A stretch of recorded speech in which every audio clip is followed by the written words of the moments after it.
ರೇಣುಕಾಸ್ವಾಮಿ ಕೊಲೆ ಪ್ರಕರಣಕ್ಕೆ ಸಂಬಂಧಪಟ್ಟಂತೆ ಡಿ ಗ್ಯಾಂಗ್ ವಿಚಾರಕ್ಕೆ ಸಂಬಂಧಪಟ್ಟಂತೆ ಏನೆಲ್ಲ ಬೆಳವಣಿಗೆ ಆಗ್ತಾ ಇದೆ, ಪ್ರಮುಖವಾಗಿ ಅವರ ಅಂಧಾಭಿಮಾನಿಗಳು ನೋಡಲೇಬೇಕು ದರ್ಶನ್ ಅವರ ವಿಚಾರದಲ್ಲಿ ಆಗ್ತಾ ಇರುವಂತಹ ಬೆಳವಣಿಗೆ. ಜೈಲಲ್ಲಿ ನಮ್ಮ ಡಿ ಬಾಸ್ ಹೇಗಿದ್ದಾರೆ, ಏನು ಮಾಡ್ತಿದ್ದಾರೆ, ಬಹುತೇಕರ ಪ್ರಶ್ನೆ ಇದು. ಅದಕ್ಕೆ ಉತ್ತರ ಕೊಡುವಂತಹ ಪ್ರಯತ್ನವನ್ನ ರಿಪಬ್ಲಿಕನ್ ಮಾಡುತ್ತೆ ಅರ್ಧ ಗಂಟೆಯಲ್ಲಿ. ಪ್ರಮುಖವಾಗಿ ಟಾಪ್ ಸ್ಟೋರೀಸ್ ಅನ್ನ ಗಮನಿಸ್ತಾ ಹೋಗೋಣ. ಮೊದಲ ಟಾಪ್ ಸ್ಟೋರಿ, ಸೆಂಚುರಿ ಸೆರೆ ದಾಸ. 100 ದಿನ ಆಯ್ತು ಅವರು ಜೈಲು ಪಾಲಾಗಿ. ಇದೇ ದರ್ಶನ್ ಆಚೆ ಇದ್ರೆ ಅವರ ಸಿನಿಮಾ ಯಾವುದೇ 100 ದಿನ ಕಂಪ್ಲೀಟ್ ಮಾಡಿದ್ರೆ ಸಕ್ಸಸ್ ಪಾರ್ಟಿ ಅಂತೆಲ್ಲ ಮಾಡ್ತಾ ಇದ್ರು. ಈಗ ಜೈಲು ಪಾಲಾಗಿದ್ದಾರೆ, 100 ದಿನ ಪೂರೈಸಿದ್ದಾರೆ. ಈಗ ಅಂಧಾಭಿಮಾನಿಗಳ ಸೆಲೆಬ್ರೇಷನ್ ಹೇಗಿರುತ್ತೆ, ದಾಸನ ಪರಿಸ್ಥಿತಿ ಹೇಗಿದೆ, ಆ ಕುರಿತ ಕಂಪ್ಲೀಟ್ ಮಾಹಿತಿಯನ್ನ ನಿಮ್ಮ ಮುಂದೆ ಇಡ್ತಾ ಹೋಗ್ತೀವಿ. ಮತ್ತೊಂದು ಟಾಪ್ ಸ್ಟೋರಿಯನ್ನ ಗಮನಿಸೋಣ. ಕಮಾನ್ಗೂ ಕ್ವಾಟ್ಲೆ.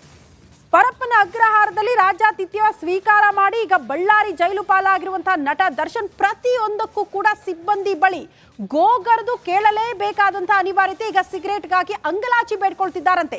ಟಿವಿ ಇದೆ, ಬುಕ್ಸ್ ಇದೆ, ಎಲ್ಲ ಇದ್ರೂ ಕೂಡ ಎಲ್ಲ ಸಿಗರೇಟ್ ಬೇಕೇ ಬೇಕು ಅನ್ನುವಂಥ ಬೇಡಿಕೆ ಏನಾಗ್ತಾ ಇದೆ, ಆ ಕುರಿತ ಮಾಹಿತಿ ನಿಮ್ಮ ಮುಂದೆ. ಅದರ ಜೊತೆಗೆ ಮತ್ತೊಂದು ಟಾಪ್ ಸ್ಟೋರಿ, ಡಿಗೆ ಬಾಟಲ್ ಭಯ ಶುರುವಾಗಿದೆ. ಕಾರಣ ಸ್ಟೋನಿ ಬ್ರೂಕ್ನಲ್ಲಿ ಇದ್ದಂತಹ ಬಾಟಲ್ ಕೊಲೆ ಆಗಿರುವ ಜಾಗದಲ್ಲಿ ಪತ್ತೆಯಾಗಿದೆ. ಇದೇ ಪ್ರಮುಖ ಸಾಕ್ಷಿ ಆಗ್ತಾ ಇದೆ ಕೊಲೆ ಪ್ರಕರಣಕ್ಕೆ ಸಂಬಂಧಪಟ್ಟಂತೆ.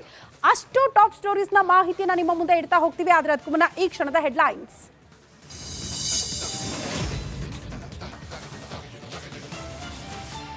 ಸೆರೆವಾಸದಲ್ಲಿ ಸೆಂಚುರಿ ಬಾರಿಸಿದ ಸುಲ್ತಾನ್, ಬಳ್ಳಾರಿಗೆ ಕಮಾನ್ ಎತ್ತಿದ್ರು ಬದಲಾಗಿಲ್ಲ ಕಾಟೇರ.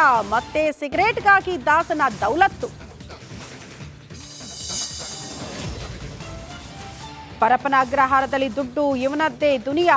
20,000 ಮೊಬೈಲ್ಗೆ 70,000 ವಸೂಲಿ.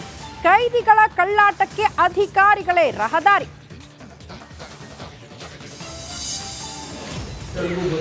ಒಳ್ಳೆ ಹುಡುಗ ಅವರು 4-5 ಹಾಕಿರ್ತಾನೆ.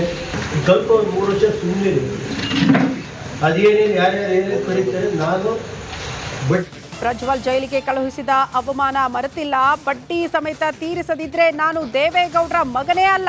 ಕಾರ್ಯಕರ್ತರ ಮುಂದೆ ರೇವಣ್ಣ ಭೀಷ್ಮ ಪ್ರತಿಜ್ಞೆ. ತಿರುಪತಿ ಲಡ್ಡು ವಿಚಾರದಲ್ಲಿ ಕುರುಕ್ಷೇತ್ರ. ಟಿಟಿಡಿ ವಿರುದ್ಧ ತಿಮ್ಮಪ್ಪನ ಭಕ್ತರು ಕೆಂಡಾಮಂಡಲ. ದೈವ ದ್ರೋಹಿಗಳ ಪತ್ತೆಗೆ ಆಗ್ರಹ.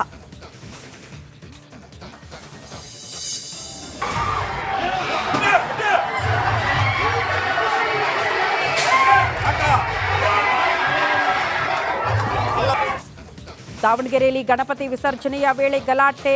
ಮಟ್ಟಿಕಲ್ ಬಡಾವಣೆಗೆ ನುಗ್ಗಿ ದಾಂಧಲೆ. ಬೈಕ್ ಕಾರುಗಳ ಮೇಲೆ ಪುಂಡರ ಪಡೆ ದಾಳಿ.